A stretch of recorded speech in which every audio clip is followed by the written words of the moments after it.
ito ay rated SPG. Striktong patnubay at gabay ng magulang ang kailangan. Maaaring may masiselang tema, lengguwahe, karahasan, sexual, horror o droga na hindi angkop sa mga bata.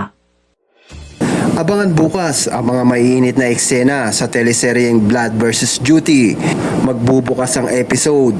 Bukas sa tensyon sa kampo ng mga otoridad kung saan nag-uusap sina Marcos Reyes at Lara Reyes tungkol sa bagong intel na may malaking shipment ng illegal firearms na papasok sa komunidad ni Jalil Abubakar.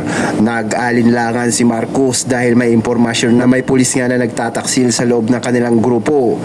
Ipinipilit ni Lara na kailangan nilang kumilos bago pa nga kumalat ang mga armas. Samantala, lilipat ang eksena sa komunidad nila Halil at Jamila. Makikita na magiging balisa si Halil dahil may mga armadong lalaki na umiikot sa lugar. Pinapayuhan niya siya ni Jamila na lumayo na lang, pero ayaw nga ito ni Halil. Dahil ayaw nilang iwan ang kanyang mga kababayan, dito ipapakita ang emotional side ng karakter.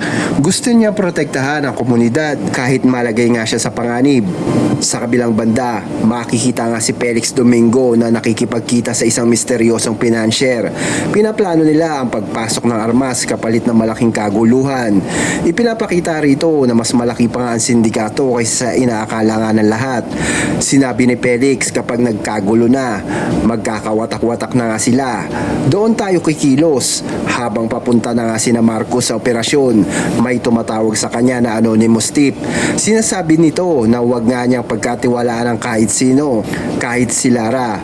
Dito, magsisimula ang duda ni Marcos. Mapapansin niya na parang may tinatago nga si Lara tungkol sa misyon. Pagdating sa komunidad, nagkakaroon niya ng biglang putukan. Hindi alam ng team kung sino nga ang kalaban dahil may armadong sibilyan. Makikita nga si Halil na pinoprotektahan ng mga tao habang tinutulungan ng mga bata at matatanda na makalayo.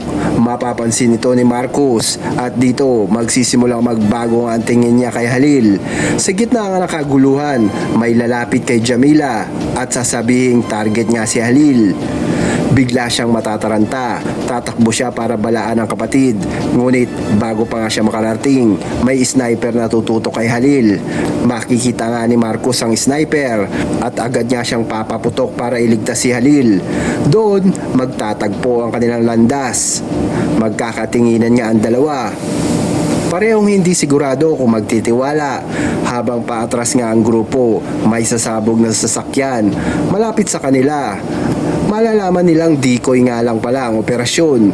Makakalusot ang tunay na shipment ng armas sa kabilang ruta. Sa huling eksena, makikita si Felix na umingiti habang nakikita sa TV ang kaguluhan. Tatawag nga siya sa isang tao at sasabihin, simula pa lang yan. Pagbabanggain natin sila, dugo laban sa tungkulin. At yan ang mga matitinding eksena na aantabayanan natin bukas. Pero kung bago ka pa sa ating channel ay huwag mo naman kalimutan na i-subscribe, like and share at i-click mo na rin ang notification bell para laging updated sa mga bago pa nating inaabangan na teleserye. At hanggang sa muli, maraming pong salamat mga kaseryanatics.